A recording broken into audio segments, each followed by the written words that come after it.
Leviathan Wakes by James S.A. Corey.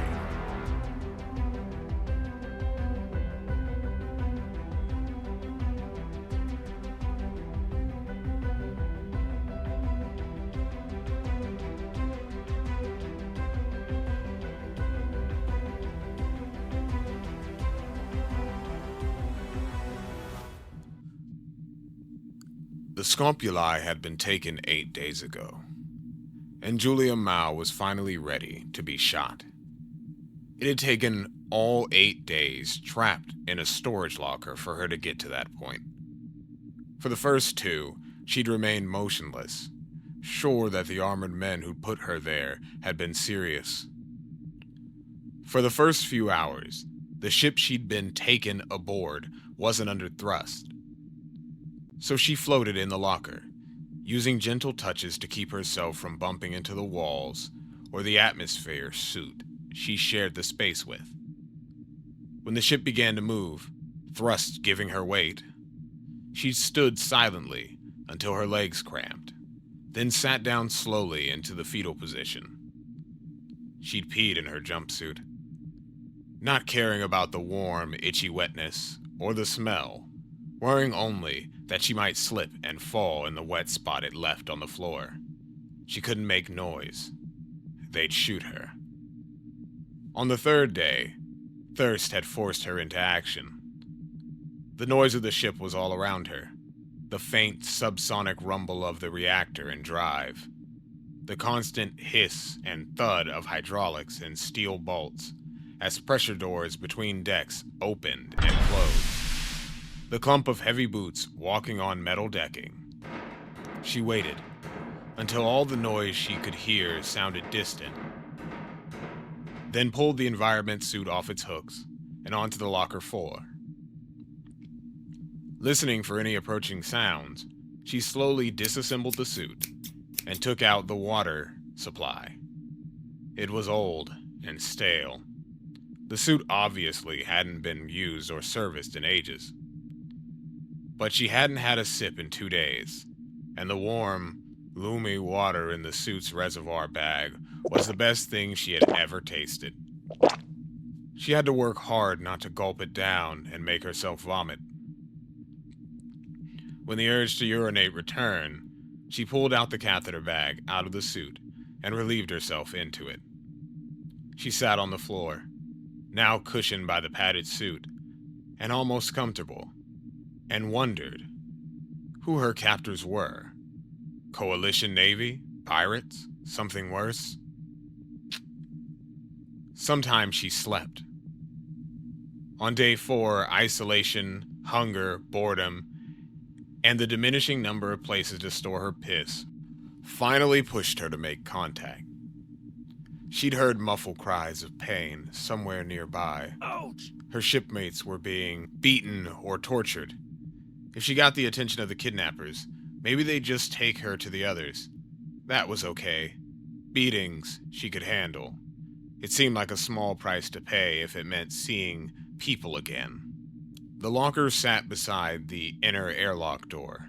During flight, that usually wasn't a high-traffic area, though she didn't know anything about the layout of this particular ship. She thought about what to say, how to present herself. When she finally heard someone moving toward her, she just tried to yell that she wanted out. The dry rasp that came out of her throat surprised her. She swallowed, working her tongue to try to create some saliva, and tried again. Another faint rattle in her throat. The people were right outside her locker door. A voice was talking quietly. Julie had pulled back a fist to bang on the door when she heard what it was saying. No, please don't. Dave, her ship's mechanic. Dave, who collected clips from old cartoons and knew a million jokes, begging in a small, broken voice. No, please, no, don't, he said. Hydraulics and locking bolts clicked as the inner airlock door opened, and a meaty thud as something was thrown inside. Another click as the airlock closed. A hiss of evacuating air. When the airlock cycle had finished, the people outside her door walked away. She didn't bang to get their attention. They'd scrubbed the ship. Detainment by the inner planet's navies was a bad scenario, but they'd all trained on how to deal with it. Sensitive OPA data was scrubbed and overwritten, with innocuous-looking logs with false timestamps. Anything too sensitive to trust to the computer, the captain destroyed. When the attackers came aboard, they could play innocent. It hadn't mattered. There weren't questions about cargo or permits. The invaders had come in like they owned the place, and Captain Darren had rolled over like a dog. Everyone else, Mike, Dave, Juan Lee, they all just threw up their hands and gone along quietly. The pirates, or slavers, or whatever they were, had dragged them off the little transport ship that had been her home, and down a docking tube without even minimal environmental suits. The tube's thin layer of mylar was the only thing between them and hard nothing.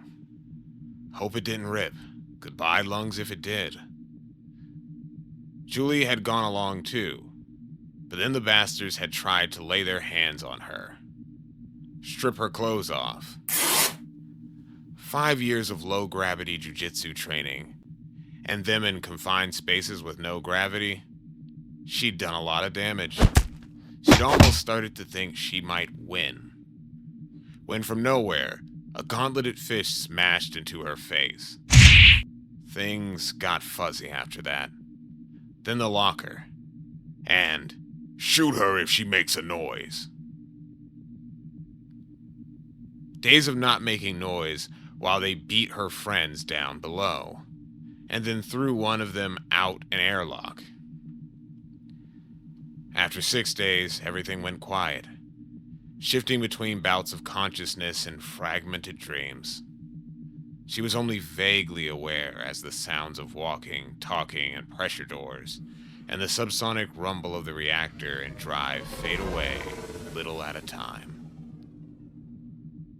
The drive stopped, so did gravity, and Julie woke from a dream of racing her old penance to find herself floating while her muscles screamed in protest and then slowly relaxed. She pulled herself to the door and pressed her ear to the cold metal. Panic shot through her until she caught the quiet sound of the air recycler. The ship still had power and air, but the drive wasn't on, and no one was opening a door or walking or talking. Maybe it was a crew meeting, or a party on another deck, or everyone was in engineering fixing a serious problem. She spent a day listening and waiting. By day 7, her last sip of water was gone. No one on the ship had moved within range of her hearing for 24 hours. She sucked on the plastic tab. She ripped off the environmental suit until she worked up some saliva. Then she started yelling. She held herself hoarse. No one came. By day 8, she was ready to be shot. She'd been out of water for 2 days, and her waste bag had been full for 4. She put her shoulders against the back wall of the locker and planted her hands against the side wall. Then she kicked out with both legs as hard as she could. The cramps that followed the first kick almost made her pass out. She screamed instead. Stupid girl, she told herself. She was dehydrated. 8 days without activity was more than enough to start atrophy. At least she should have stretched out.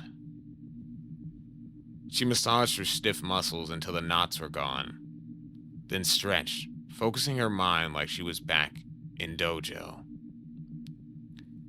When she was in control of her body, she kicked again, and again, and again, until light started to show through the edges of the locker, and again until the door was so bent that the 3 hinges and the locking bolt were the only points of contact between it and the frame. One last time, so that it bent far enough that the bolt was no longer seated in the hasp and the door swung free. Julie shot from the locker, hands half raised and ready to look either threatening or terrified, depending on which seemed more useful. There was no one on the whole deck level. The airlock, the suit storage room where she'd spent the last 8 days, a half dozen other storage rooms, all empty.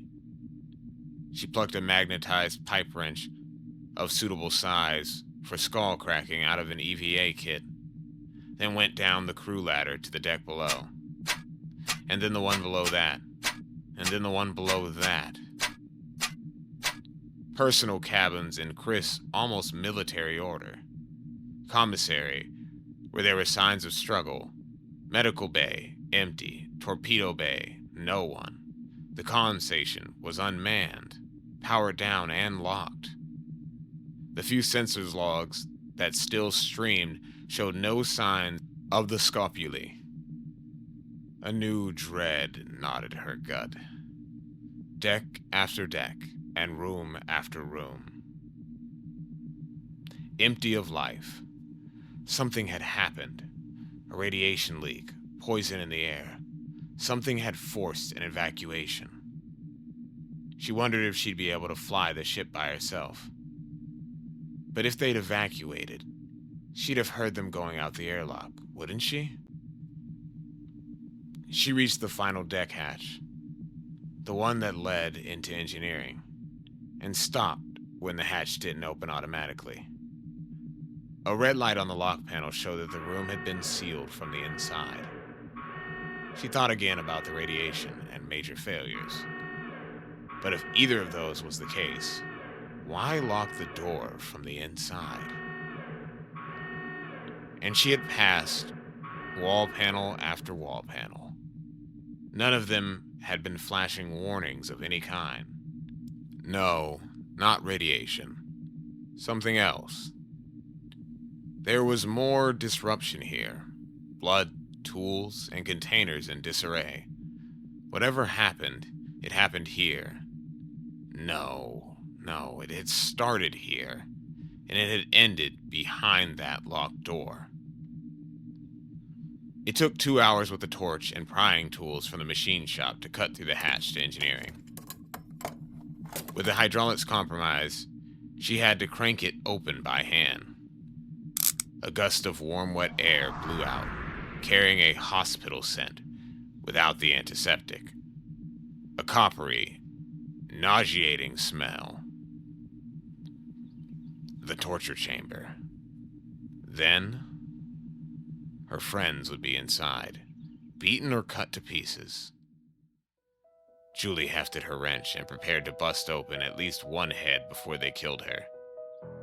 She floated down. The engineering deck was huge, vaulted like a cathedral.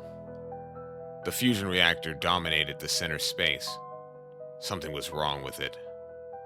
Where she expected to see readouts, shielding, and monitors, a layer of something like mud seemed to flow over the reactor core.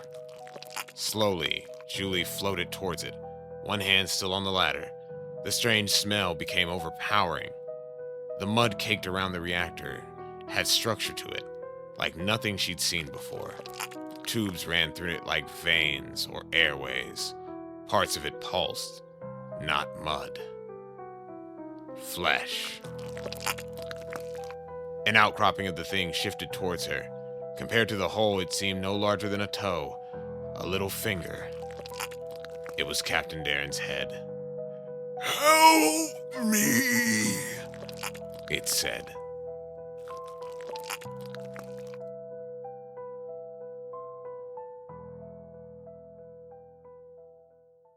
If you've made it this far into the video, I'd like to thank you for watching and tuning in for this audio production by Vox VoiceWorks. I'd also like to remind you to like, subscribe, and hit the bell icon to be notified for when we drop new content We release videos at least 4 times a week, and the schedule is posted up on the channel page. With that being said, enjoy the rest of the video.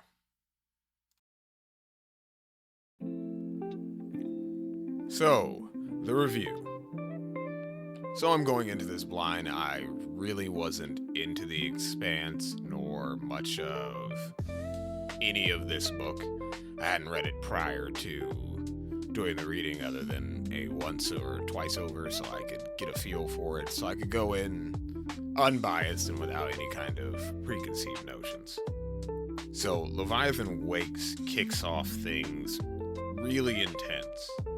Quite a bit of dread, a real sense of danger right from the prologue. And you get thrown into this situation that, despite the fact that this is meant to be a space opera, it feels very horror-esque. And the story doesn't really waste any time easing you in. It just throws you right into it and gives you what's going on, and it gives you very minimal details to keep you hooked on each ending paragraph. So you're listening to it, and at every point you're wanting to know more, you're listening into it, and every part's very hooking. So far, no real criticisms. The writing is tight, the tension is strong, and it does good for what a prologue should do. It makes you want to keep going. It definitely makes me want to get more engaged with the rest of the story. I don't have a point where I'm looking at it and going, I'd rather listen to something else instead. No, at every point I feel engaged. I feel like it's worth continuing reading it regardless. But now that I'm past the first part, I want to talk about what I'm looking forward to. I really am looking forward to seeing how they expand the world. I know it's a big sci-fi opera. There's a bunch of books to it. So I really want to see how the story goes forward, how they expand the conflicts, how they explain how humanity got into space, and so on. And I know it's hard sci-fi, so there will be explanations for things. It'll be grounded, or at least I hope. And also I hope that all that hard science is backed up with good character writing, characters that I can both like and like to hate. And going from there, I do want to lean into the fact that the title is called Leviathan Wakes. So what's waking up? What thing is stirring underneath in the background of all of this? So I want to get to that. I want to see it. And I am curious to see how that ends up panning out. Another thing that I wanted to talk about was that we don't get introduced to very many characters in the prologue. Of course, they name off the captain, Darren. I think Mike was the other character, but the only real character we're introduced to in this early chapter, really get to know, and only on a surface level, which I guess that might be one criticism of it, is that you get Julie Mao. And when we first meet her, if you want to call that meet, instead, you're just given this claustrophobic introduction where she's isolated, trapped, and in a situation where by the very beginning of the story, you think that, okay, well, she's not making it to the end of this. And even by the end of the first chapter or the prologue, she's not in a better space than when she started. So I do wonder where that goes. But it does help with that sense of dread, very Alien Isolation style, where the character's already alone, you fear for them, and you're stuck in the same position as them because you're seeing this all from their eyes. So it's an interesting start, but I would like to either know the character more or hope that we get more in-depth views on the characters going forward. Of course, as I said, going in blind, I don't exactly know how that ends up figuring itself out. I will say that even with this character starting off with a lot of sci-fi elements that go over, the spacesuits, how it has a catheter, how it has a water bladder inside of it, it definitely veers really hard into that, I almost want to say, Lovecraftian side of sci-fi horror very early on. So even with that character existing and the hard sci-fi elements are already right there in your face. It's just, I would still like to see some more of that hard sci-fi come out as it goes forward. I know it's the prologue, so no real judgments here. It's very good. It's gripping. I hope that style and that feeling goes on for the rest of the story. But it was a good read. I can't wait to do the next part.